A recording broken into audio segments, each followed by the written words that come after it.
Praise the Lord. सबको जय मसीह की। परमेश्वर आप सभी को आशीष दे। मेरे प्रियो, आज इस सुबह की प्रार्थना मैं आप सभी के लिए करने जा रहा हूँ। इस प्रार्थना को शुरू करने से पहले मैं वचन के माध्यम से आपसे बातचीत करूँगा और इस वचन के दौरान परमेश्वर आपके जीवन में बहुत आशीष देगा। इसलिए आइए वचन को देखते हैं। उत्पत्ति की पुस्तक अध्याय 28 वचन 15 को देखेंगे। उत्पत्ति अध्याय 28 वचन 15। आइए देखें।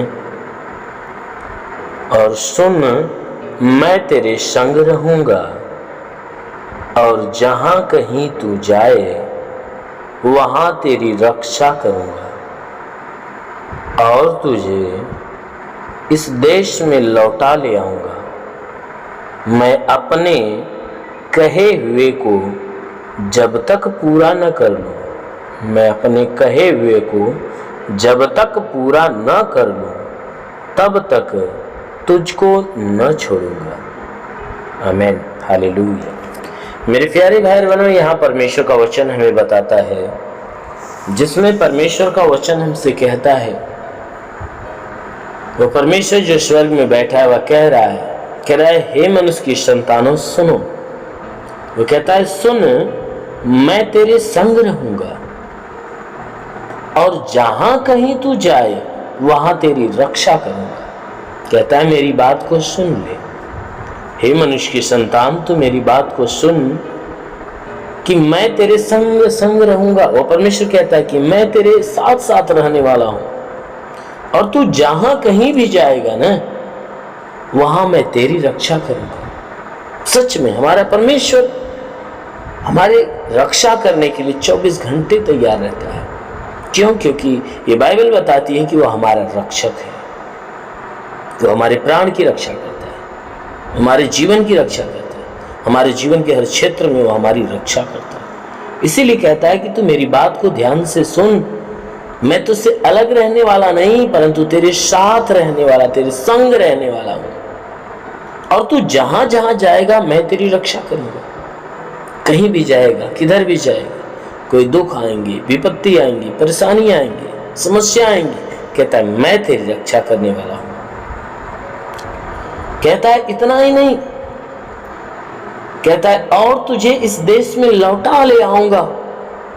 कहता है जिस देश से तू निकाला गया है, कहता है उस देश में फिर से मैं तुझे वापस लाऊंगा। कहता है जिस देश से तू निकाला गया है। मेरी प्यारे भाई बहनों, ये बातें मनुष्य के जीवन में कई बातों को प्रकट करती है। जैसे उत्पत्ति के समय मनुष्य कहां से निकाला गया? अदन के बगीचे से, जो दूसरा स्वर्ग कहलाता है। किस कारण से निकाला गया? पाप के कारण, कि उसने परमेश्वर के विरुद्ध पाप किया। और जब बाइबल बताती है कि जब अंत का समय आएगा, मनुष्यों का न्याय होगा, उस समय मनुष्य फिर से स्वर्ग के जीवन को प्राप्त करेंगे। कौन से लोग प्राप्त करेंगे? जो धर्मी होंगे, परमेश्वर की सुनने वाले, मानने वाले। तो इसीलिए परमेश्वर कहता है, सुन, जिस देश, कहता है कि तुझे इस देश में लौटा ले आऊंगा, यानी जिस देश से तू निकाला गया उस देश में फिर वापस तुझे लौटा ले आऊंगा। कैसे? कि जब हम और आप परमेश्वर की सुनेंगे, मानेंगे, तो परमेश्वर की दया और करुणा हमारे ऊपर उतरेगी और परमेश्वर हमारे गुनाहों को माफ करेगा। और जब गुनाहों को माफ करेगा तो हम उसके लायक ठहरेंगे। जब उसके लायक ठहरेंगे तो हमें कहाँ ले जाएगा?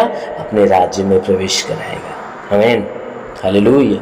इसलिए कहता है कि मैं अपने कहे हुए को जब तक पूरा न कर लूं तब तक तुझको नहीं छोड़ने वाला। कहता है कि हे मनुष्य की संतान सुन ले, मैं अपनी बातें जो तुमसे कह दिया है, मैं जब तक उस बातों को पूरा न कर दूं तब तक तुझे छोड़ने वाला नहीं। तो सच में हमारा परमेश्वर जो कहता है अवश्य है कि वह पूरा करता है। बाइबल कहती है ये धरती टल सकता, आकाश टल सकता, लेकिन उसके जुबान का निकला हुआ जो शब्द है उसका एक बिंदु भी बिना पूरा हुए नहीं टल सकता। इसीलिए मेरे प्यारे भाई बहनों, जैसा बाइबल कहती है कि जो वह कहता है अवश्य करता है, तो परमेश्वर ने जो कहा है अवश्य है कि वह पूरा करेगा। अवश्य है कि हमें फिर से उस देश में लौटा ले आएगा जिस देश के हम निवासी हैं।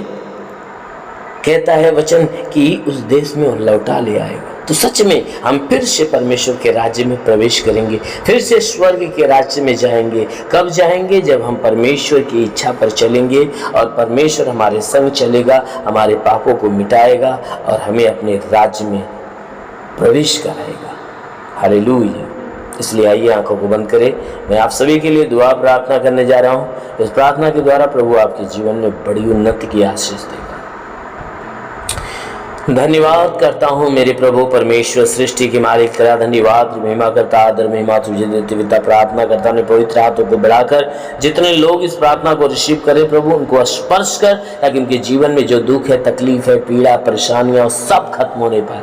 दुष्ट आत्मा, शैतानी आत्मा, मरी हुई आत्मा, पूज्यमान शक्तियों का प्रभाव प्रकोप उनके जीवन से निकल जाए। हाँ मेरे प्रभु, जो अपने जीवन में निराश उदास है, उनकी निराशा, उनकी उदासी को समाप्त कर। हे परमेश्वर, जितने बंधन है, श्राप है, वो सब खत्म होने पाए।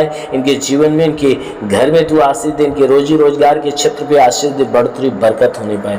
इनके हे परमेश्वर, इनके जीवन में तो ऐसी आशीष दे ताकि जो रोग, जो बीमारियां इनके शरीर में हो, सारा रोग, सारी बीमारियां इन सब के शरीर से खत्म होने पाए। जितने लोग प्रार्थना को सुन रहे प्रभु, उनमें से जिसके शरीर में बीमारी लगी, यीशु के नाम से वह बीमारी खत्म होने पाए। जिसके सर में दर्द हो निकल जाए, बदन में दर्द हो निकल जाए, जोड़ों में दर्द हो निकल जाए, आंखों की तकलीफें, कान की तकलीफें, मुंह की तकलीफें, नाक की तकलीफें नष्ट होने पाए। सीने में कोई बीमारी हो, पेट में कोई बीमारी हो, कमर में, रीढ़ की हड्डी में, घुटने में कोई बीमारी हो, सब नष्ट होने पाए। हे परमेश्वर, इनके शरीर में ब्लड प्रेशर, शुगर, दमा, HIV, TB, कैंसर जो भी है वह सब नष्ट हो जाए। इनके शरीर के भीतरी हिस्से में जो गड़बड़ी हो वह नष्ट होने पाए। जुकाम हो, खांसी हो, बुखार हो, सब गायब हो जाए। हाँ मेरे महान परमेश्वर, बड़ी से बड़ी, छोटी से छोटी जो भी बीमारियां हैं, यीशु के नाम में आदेश करता हूं नष्ट होने पाए। हाँ मेरे महान परमेश्वर, प्रार्थना करते जिसके शरीर में दुष्ट आत्माएं निकलें प्रभु, इनका जीवन तेरे आनंद से भरे। इनके घर में आनंद की आशीष आने पाए, इनके परिवार में तेरे आनंद की आशीष आए। प्रभु मैं प्रार्थना करता कि, क्योंकि वचन में लिखा है कि विश्वास करने वाला लज्जित नहीं होता। सब विश्वास इनके विश्वास के अनुसार इन्हें चंगा होने दे। के शरीर में, के घर में, के परिवार में जितने बंधन है, जितनी बीमारियां, जितनी भी श्राप है, जितनी तकलीफें, सब नष्ट होने पाए। जो दुष्ट आत्मा काम करती है वह निकल जाए। हे प्रभु मैं प्रार्थना करता हूँ उनके रोजगार के क्षेत्र पे आशीष दे, उसमें बढ़ोतरी बरकत हो। जिसके पास रोजगार नहीं, रोजगार मिले, नौकरी नहीं, नौकरी मिले। जो गरीबी के श्राप में छुटकारा पाए, जो कर्ज में कर्जा अदा हो जाए। जिसके पास घर नहीं, घर हो जाए। चलने का साधन नहीं, चलने का साधन होने पाए। ओ प्रभु मैं प्रार्थना करता हूँ जितने लोग इस प्रार्थना को सुन रहे प्रभु, इनमें जो पढ़ाई लिखाई करने वाले उनकी पढ़ाई लिखाई के क्षेत्र पे आशीष दे, ताकि इनके जीवन का लक्ष्य पूरा हो, जीवन में सदैव तेरे मार्ग पर चले। हाँ मेरे महान परमेश्वर, प्रार्थना करते पिता, इनके जीवन की जो भी मुश्किलें प्रभु यीशु के नाम से वो सारी मुश्किलें आसान होने पाए। जीवन की सारी परेशानियां दूर हो जाए प्रभु, इन्हें भला चंगा कर, इन्हें आत्मा की सहभागिता से भर दे। पवित्र आत्मा इन्हें स्पर्श होने दे, पवित्र आत्मा का स्पर्श हो जाए, पवित्र आत्मा का स्पर्श होने पाए। शोले पवित्र आत्मा ओ प्रभु सबके सब आत्मा के द्वारा चलाई चले। हे परमेश्वर इन्हें आत्मिक ज्ञान, आत्मिक बुद्धि, आत्मिक दान, आत्मिक वरदान प्राप्त हो। पवित्र आत्मा के भारी सामर्थ्य के द्वारा सबके सब परिपूर्ण हो जाए। इनका जीवन प्रभु तेरे आनंद से भर जाए। हाँ मेरे महान पिता, प्रार्थना करते तेरा साथ इन सबके साथ हो, तेरा हाथ इन सबके सर पे बना रहे, अनुग्रह शांति से भर दे प्रभु, यीशु के महान नाम में मांगते हैं, आमेन। परमेश्वर आप सभी को आशीष दे। God bless you. धन्यवाद।